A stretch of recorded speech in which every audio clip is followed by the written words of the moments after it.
نحمدہ ونصلی ونسلم علی سیدنا و مولانا محمد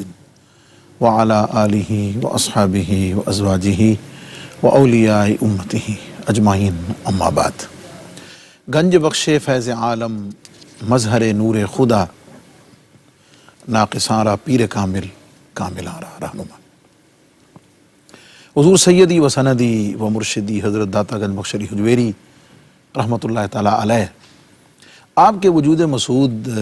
نے لاہور کو ایک ایسا شہرت دوام عطا کیا ہے کہ آپ کشف المحجوب شریف میں خود ذکر فرماتے ہیں کہ جب آپ لاہور تشریف لائے کہ میرا مسکن ملتان کے نواح میں ایک بستی لاہور میں ہے۔ گویا اس وقت کے حالات بتاتے ہیں کہ اس وقت ملتان کو مرکزیت حاصل تھی اور لاہور محض ایک قصبے کی حیثیت سے، لیکن حضور فیض عالم داتا گنج بخش رحمۃ اللہ تعالیٰ علیہ، آپ کی تشریف آوری، آپ کی یہاں قیام، وجود مسعود، اور پھر یہیں آل لاہور کی خوشبختی کہ سرزمین پر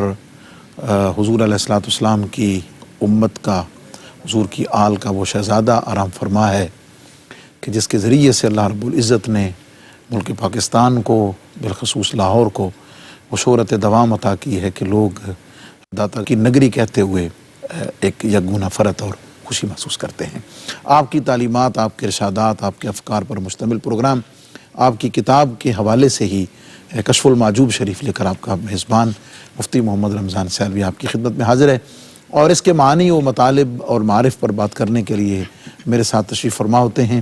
آپ کی ہم سب کی جانی پہچانی معروف علمی اور روحانی فکری شخصیت حضرت علامہ مولانا محمد شہزاد مجددی صاحب۔ السلام علیکم ورحمۃ اللہ وبرکاتہ۔ معزز ناظرین، حضور سیدی فیض عالم داتا گنج بخش رحمۃ اللہ تعالیٰ علیہ کی کتاب کشف المحجوب شریف، اور اس کا 11واں باب ہے، اور 11ویں باب میں ذکر چل رہا ہے حضرات ائمہ تبع تابعین رضوان اللہ تعالیٰ علیہم اجمعین کا۔ اور آج ہم جس عظیم ہستی کے ذکر کے ساتھ حاضر ہیں، جو اپنی شخصیت میں، اپنی ذات میں، اپنی خوبیوں میں، اپنے کمالات میں ایک بالکل منفرد حیثیت رکھتے ہیں، جیسا کہ آپ آگے سماعت فرمائیں گے، حضرت ابو محمد عبداللہ بن خبیق رحمۃ اللہ تعالیٰ علیہ۔ اور حضور فیض عالم داتا گنج بخش رحمۃ اللہ علیہ نے آپ کی بہت ساری خوبیوں، صفات کو، کمالات کو مختلف القابات میں ذکر کیا ہے، لیکن میں چاہوں گا کہ ایک اجمالی سی شارٹ آپ کی سیرت پر تھوڑی سی تعارفی بات ہو جائے، اور خبیق جو تصغیر ہے اس پر تھوڑی سی بات بھی ضروری ہو جائے۔ بسم اللہ الرحمن الرحیم، الحمدللہ رب العالمین، والصلاة والسلام علی اشرف الانبیاء والمرسلین وعلی آلہ وصحبہ اجمعین۔ مفتی صاحب حضرت داتا گنج بخش علی حجویری رحمۃ اللہ تعالی علیہ اپنے اسلوب کے مطابق ان بزرگوں کا ذکر فرما رہے ہیں، تو آپ دیکھتے ہیں کہ حضرت ابو محمد عبداللہ بن خبیق بن السابق الانطاکی رحمۃ اللہ تعالی علیہ، ان کا تعلق بھی انطاکیہ سے ہے، یہ بھی وہاں کے جلیل القدر مشائخ میں سے ہیں، اور حضرت امام یوسف بن اسبات طوئے کے ساتھ جو ہے رحمۃ اللہ تعالی علیہ، یہ آپ کے شیوخ میں ہیں اور آپ کے شیوخ الحدیث میں بھی ہیں، جیسا کہ آپ کے تعارف میں حضور داتا صاحب رحمۃ اللہ تعالی علیہ نے ذکر کیا۔ اب یہ حضرات صوفیہ جو ہیں، یہاں میں ایک بات عرض کرنا چاہتا ہوں، علم حدیث سے ان کو بڑی مناسبت ہے، اور آج بدقسمتی سے ہمارے ہاں یہ مناسبت نہ ہونے کے برابر رہ گئی۔ علوم میں بھی آپ دیکھتے ہیں کہ بہت کم تمسک اور بہت کم شغف اور مناسبت علوم الحدیث سے اہل علم کے ہاں پائی جاتی ہے، اور حدیث کی تعلیم و تدریس کے حوالے سے بھی وہ دلچسپی نہیں نظر آتی ہے جو کہ ہمارے بزرگوں میں، ہمارے اکابر میں تھی، بس تبرکن پڑھایا جاتا ہے۔ اس کا ایک بہت بڑا نتیجہ خسارے کی شکل میں ہے کہ ہم اپنے علمی ذخیرے سے، بہت بڑے علمی ذخیرے سے، اور اپنی شریعت کے احکام کے دوسرے بڑے ماخذ سے ہم محروم ہیں۔ صوفیہ کرام کا کمال یہ ہے کہ ان کو حدیث اور صاحب حدیث صلی اللہ تعالیٰ علیہ وسلم سے جو محبت اور عشق تھی، اس کے اظہار کے لیے انہوں نے علم حدیث کو اختیار کیا تخصص کے ساتھ، حضرت سری سکتی رحمۃ اللہ تعالی علیہ نے جب اپنے خلیفہ اعظم سیدنا جنید بغدادی رحمۃ اللہ تعالی علیہ کو سند خلافت و اجازت سے نوازا تو ایک نصیحت کی، فرمایا کن محدثا صوفیا ولا تکن صوفیا محدثا، فرمایا محدث صوفی بننا، صوفی محدث نہ بننا۔ یہ وہ زمانہ ہے دوسری اور تیسری صدی ہجری کا جب علوم الحدیث آسمان علم پر جگمگا رہے تھے، اور کسی بھی شخص کے لیے صاحب علم کہلانا وہ علوم الحدیث میں کمال کے بغیر ممکن نہیں تھا۔ لہٰذا ان بزرگوں نے، ان اکابر نے نہ صرف علم حدیث کو پڑھا، اس کے شغف کو اختیار کیا، بلکہ اس وقت کی روایت کے مطابق مسند بنے، صاحب سند صوفی بنے۔ اگرچہ اس میں بہت سارے ایسے صوفیاء بھی ہیں جنہوں نے خود کو محدث کہلانا پسند نہیں کیا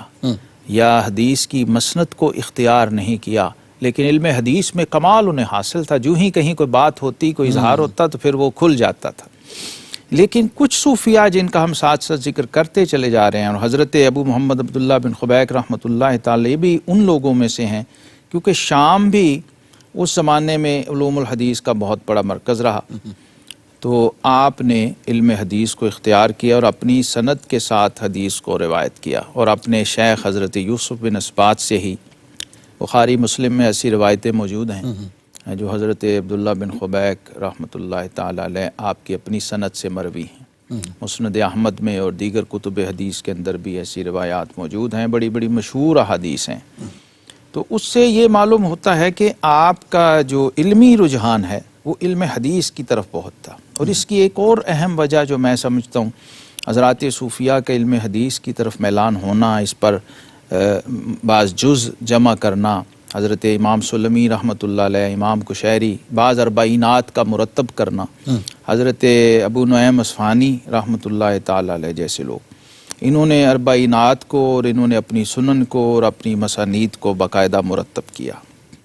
جس سے ایک تو یہ ایک غبار چھٹا کہ صوفی جو ہوتے ہیں یہ پڑھے لکھے نہیں ہوتے، معاذ اللہ ان پڑھ یا جاہل ہوتے ہیں، خاص طور پہ علم حدیث سے ان کو شغف نہیں ہوتا۔ آج بھی یہ ایک غلط فہمی پائی جاتی ہے ان لوگوں میں جنہوں نے تحقیق نہیں کی اور ذخیرہ حدیث کو کھنگالا نہیں، یا جو ان کے معاصر سو کالڈ صوفی ہیں جی ان کو دیکھ کر بھی ایسا لگتا ہے کہ شاید یہ لوگ بالکل ہی سارے آری تھے، ایسا نہیں ہے۔ تو حضرات صوفیہ کرام نے علوم میں جو توجہ دی ہے، میں دیکھتا ہوں سب سے زیادہ وہ علم حدیث کی طرف متوجہ رہے ہیں، اور اس کی ایک بہت بڑی وجہ میں سمجھتا ہوں وہ یہ ہے کہ صوفیہ کرام فرماتے ہیں کہ حدیث کی تعلیم اور برکت سے بندے کی طبیعت میں زہد پیدا ہوتا ہے۔ آپ دیکھیے کتاب الرقاق ہے جی، کتاب الزہد کے نام سے باقاعدہ کتابیں مرتب کی گئی ہیں حدیث کی دنیا میں، وہ سب اسی کا نتیجہ ہیں کہ نبی پاک صلی اللہ تعالی وسلم کی معنوی صحبت میں جانے کے لیے ان لوگوں نے علم حدیث کو اختیار کیا، اور کلام نبوی صلی اللہ تعالی وسلم کے ذریعے نبی رحمت صلی اللہ تعالی وسلم کے فیض و برکات کو اپنے اندر سمویا، چونکہ ان کو یہ سہولت تھی کہ یہ کال سے، افعال سے اور احوال سے تینوں سے فیضیاب ہونے کی اہلیت و صلاحیت رکھتے تھے، لہٰذا انہوں نے حدیث پاک سے تمسک کیا اور بارگاہ رسالت پاک صلی اللہ علیہ وسلم سے اس انداز سے معنوی استفادہ کیا جو ان کے وجود سے، ان کے کلام سے، ان کے احوال سے اور ان کی سیرت سے آپ کو چھلکتا ہوا نظر۔ حضور سیدی فیض عالم داتا گنج بخش رحمۃ اللہ تعالی علیہ نے اپنے اسلوب مبارک کے مطابق حضرت ابو محمد عبداللہ بن خبیک رضی اللہ تعالیٰ عنہ آپ کو سالک طریق تقویٰ جی ارشاد فرمایا، اور اس کے ساتھ ہی ایک بڑا خوبصورت لقب، ویسے تو سارے ہی بہت خوبصورت ہیں لیکن اپنے اندر ایک بڑی معنویت اور جاذبیت رکھے ہوئے ہیں، وہ ہے اندر امت بزہد یحییٰ۔ جی، اب دیکھیے حضور غوث پاک رضی اللہ عنہ نے بھی لکھا ہے، دوسرے بزرگوں نے بھی لکھا ہے کہ شیخ کامل کے اندر جو صفات پائی جانی چاہیے اس میں سے ایک ہے زہد یحییٰ۔ حضرت یحییٰ علیہ السلام کے جو اوصاف قرآن پاک کے اندر آپ کو ملتے ہیں اس میں ایک ہے سیدن و حصورا، جی، اپنے آپ کو اتنا پاکیزہ اور پاک رکھا کہ کسی عورت کو کبھی چھوا بھی نہیں، اپنے وجود کو اپنی روح کو، اپنے نفس کو ایسا تزکیہ اور تصفیہ عطا فرمایا کہ ایک پاکیزہ شخصیت، ایک مطہر شخصیت اور ایک نفیس و لطیف وجود سیدنا یحییٰ علیہ السلام کی شکل میں ہمارے سامنے آتا، اور زہد اس درجے کا ہے کہ اس پر انہوں نے موت گوارا کر لی، شہادت گوارا کر لی، لیکن کسی قسم کی کوئی گناہ یا کسی قسم کی بدکاری یا معاذ اللہ اور کسی ایسے معاملے کی طرف متوجہ نہیں ہوئے، حالانکہ ان کو جو آفرز تھیں وہ ایسی تھیں کہ جس کے اندر کوئی کسی قسم کے کسی ظاہری یا باطنی پکڑ کا، کسی نقصان کا، کسی بدنامی کا کوئی اندیشہ نہیں تھا۔ اس زمانے میں تو یہ چیزیں فخر سمجھی جاتی تھیں، اعزاز سمجھی جاتی، لیکن پیغمبری منصب اور وہ مشرب میں زہد ہونا یہ حضرت یحییٰ علیہ السلام کا خاصہ ہے، اور تمام بزرگوں میں یہ معروف رہا ہے کہ یحییٰ علیہ السلام جس چیز میں باکمال تھے وہ ان کا زہد تھا۔ یعنی زہد کیا ہے؟ نبی کریم علیہ السلام نے فرمایا کن فی الدنیا کانک غریب او عابر السبیل، یہ دنیا میں ایسے رہو جیسے تم ایک اجنبی ہو یا ایک راہگیر ہو، ایک مسافر ہو۔ تو یہ لوگ جو زاہد ہے وہ دنیا میں ایسے رہتا ہے کہ جیسے کشتی پانی میں ہوتی ہے، وہ تیر کے تو جا رہی ہے پانی کے اندر، لیکن پانی اس کے اندر نہیں جا رہا۔ یہ جو زاہد ہے بے رغبتی ہے اس کے اندر کہ وہ وہاں رہ کر بھی اس کی طرف راغب نہیں ہے، مائل نہیں ہے، اس کے اندر اس کو کوئی اٹریکشن یا کشش محسوس نہیں ہوتی۔ حضرت بایزید بسطامی رحمۃ اللہ تعالی علیہ فرمایا کرتے تھے کہ اس زہد میں میری اب یہ عالم ہو گیا ہے، یہ کیفیت اور حالت ہو گئی ہے کہ جن سے مخالف جو ہے وہ اس میں اور دیوار میں مجھے کوئی فرق محسوس نہیں ہوتا، خاص سٹیج پہ سٹیج تو حضرت مرزا مظہر جان جہاں شہید رحمۃ اللہ تعالی علیہ وہ فرمایا کرتے تھے کہ اب زہد میں اس جگہ پہنچ گیا ہوں کہ جب کوئی مجھے ملنے آتا ہے نا تو مجھے لگتا ہے یہ کسی قبر پہ آیا ہوا ہے۔ سبحان اللہ۔ معزز ناظرین، حضرت ابو محمد عبداللہ بن خبیق رضی اللہ تعالیٰ عنہ کا ذکر آپ کے القابات کی روشنی میں اور خاص طور پر فن حدیث کے حوالے سے آپ کا جو اختصاص ہے اس پر آپ نے تھوڑی بات سن لی ہے، اور اس پر تھوڑی سی بات پھر کرتے ہوئے آپ کے اقبال کی طرف بڑھیں گے۔ ہمارے ساتھ رہیے مختصر سے وقفے کے بعد۔ ایک معزز ناظرین، پروگرام کشف المعجوب اور ذکر ہے حضرت ابو محمد عبداللہ بن خبیق رضی اللہ تعالیٰ عنہ کا، اور حضور فیض عالم داتا گنج بخش رحمۃ اللہ تعالیٰ علیہ نے آپ کی خصوصیات میں سے کہ آپ زہد یحییٰ کے ساتھ متصف ہیں۔ یہ جو ہم نے کئی دفعہ یہ ایک اصطلاح ٹرم استعمال کی ہے کہ فلاں صوفی جو ہیں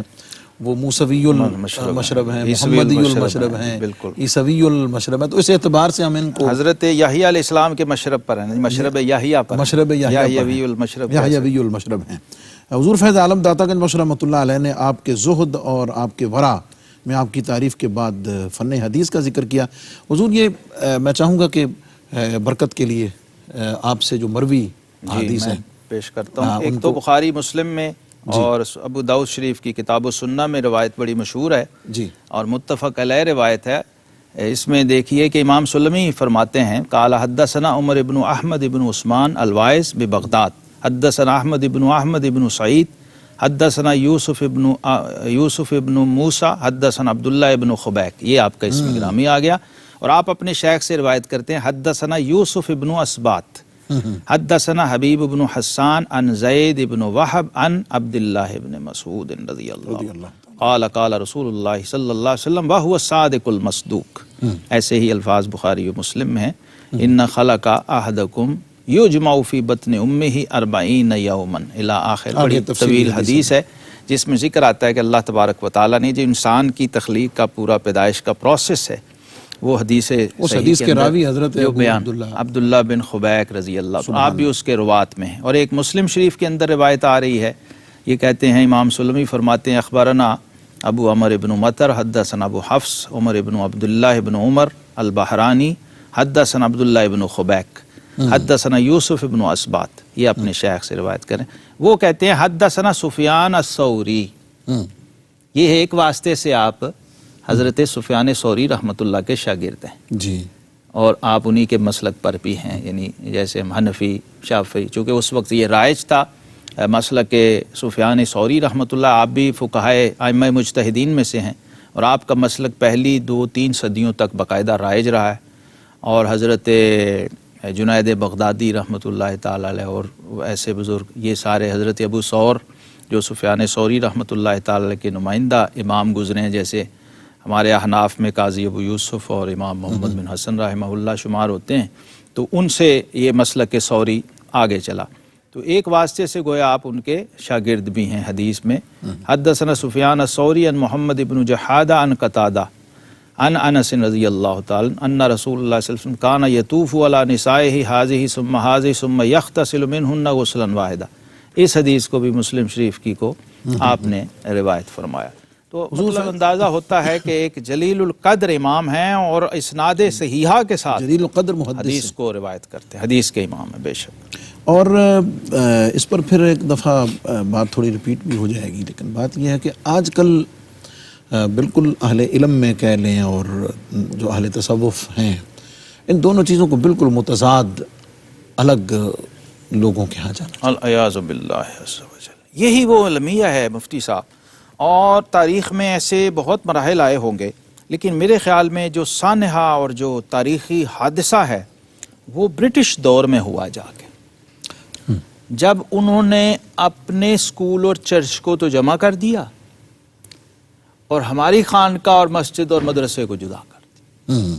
جبکہ اوپر سے ایک ہی چلے آ رہے تھے۔ مسجد نبوی شریف سے آپ دیکھ لیجئے، جی ہاں، صفہ مسجد ایک جگہ، چلتے آئیے ہر صدی میں آپ کو ملے گا یہ مسجد ہے، یہ خانقاہ ہے، یہ مدرسہ ہے، ساتھ ساتھ ہر چیز۔ بلکہ آج بھی آپ جانتے ہیں کہ کئی نایاب ترین کتابیں جو ہمیں پچھلے دنوں دریافت ہوئیں، دستیاب ہوئیں، قلمی مخطوط اور نسخے، وہ بعض خانقاہوں سے ہوئے ہیں جو جن کے اپنے کتب خانے تھے اور ریفرنس لائبریریز تھیں۔ یہ جیندر شریف کا جو کتب خانہ بڑا مشہور تھا، تو امی بزرگوں کے رجحانات یہ تھے، میں کہتا ہوں مفتی صاحب، کہ انہوں نے ریفرنس لائبریریز رکھی ہوئی تھی امی بزرگوں نے، تو جو علماء بزرگ تھے اور جو باقاعدہ تفسیر و حدیث کے اور فقہ کے ائمہ تھے، حضرت خواجہ قمر الدین سیالوی رحمۃ اللہ جیسے لوگ، اور اوپر حضرت مولانا معین الدین اجمیری جیسے، اور پیر مہر علی شاہ صاحب جیسے، اور خواجہ شمس الدین سیالوی صاحب اور پیر کرم شاہ صاحب رحمۃ اللہ تعالی علیہ، پھر ہندوستان کے مشائخ کے اندر تو ایک روایت ہے ہماری، لیکن افسوس یہ ہے کہ وہ روایت ہمیں برٹش دور کے اندر نظر آتا ہے کہ پری پلان اس کو ہم سے دور کیا گیا ہے، ہمیں لگا دیا گھوڑوں پہ، کتوں پہ، ریچھوں پہ، پیسوں پہ، زمینوں، مربوں اور جگیروں پہ، اور وہ جو اصل ورثہ تھا وہ ہمارا ہم سے چھین لیا۔ مجھے اقبال نے کہا تھا کہ وہ موتی علم و حکمت کے کتابیں اپنے آبا کی، جو دیکھیں ان کو یورپ میں تو دل ہوتا ہے سی پارا۔ تو آج یہ ہمیں میسج ہے، صاحب کشف المحجوب کا بہت بڑا میسج ہے کہ اپنے علوم کے وارث بنو اور ان کو زندہ کرو اور ان کو سنبھالو، یہ تمہارے ہیں، ان کی سرپرستی کرو یار۔ حضرت خواجہ جو تھے خواجہ امبالہ شریف والے بزرگ، سائیں توکل شاہ امبالوی رحمۃ اللہ تعالی، امی بزرگ ہو کے علم کے سرپرست اور مفتی مرید، ماشاءاللہ، بڑے بڑے مفتیان اعظم، حضرت سید عبدالعزیز دباغ رحمۃ اللہ تعالی علیہ، مفتی اعظم مصر احمد بن مبارک سلجماسی ملفوظات جمع کر رہے ہیں، اور وہ جناب مرید ہیں۔ یہ کیا تھا کہ ان کی علوم سے شغف تھا، محبت تھی، اور معارف میں اتنی گہرائی تھی کہ بڑے، یعنی خواجہ مولانا عبدالغفور ہزاروی رحمۃ اللہ تعالی علیہ جا کے تو حضرت سائیں گوہر شاہ صاحب رحمۃ اللہ علیہ جیندر شریف والے، ان سے جا کے پوچھ رہے ہیں، اور وہ بتا رہے ہیں کہ فلاں رات کہیں تقریر کی عرس پہ، تو حوالہ ازبر نہیں تھا، وہ بزرگوں نے خواب میں آگے بتایا ہے کہ میرے کتب خانے میں فلانی کتاب پڑھی ہے، اس کے فلانے صفحے پہ یہ مسئلہ موجود ہے۔ سبحان اللہ۔ تو آج ہمیں اس طرف لوٹنا ہے، اس طرف جانا ہے، تاکہ یہ اپنی میراث ہم سنبھال سکیں۔ حضور سید فیض عالم داتا گنج بخش رحمۃ اللہ تعالی علیہ نے اپنے اسلوب میں حضرت ابو محمد عبداللہ بن خبیق رضی اللہ تعالی عنہ کے فضائل کو بڑی جامعیت کے ساتھ ذکر فرمایا، اور اس کے بعد پھر آپ کے ارشادات میں سے ایک آپ کا قول کہ من اراد ان یکون حیا فی حیاتہ فلا یسکن الطمع فی قلبہ، جو چاہتا ہے کہ دنیاوی زندگی میں زندہ ہو جائے اسے کہہ دو کہ اپنے دل کو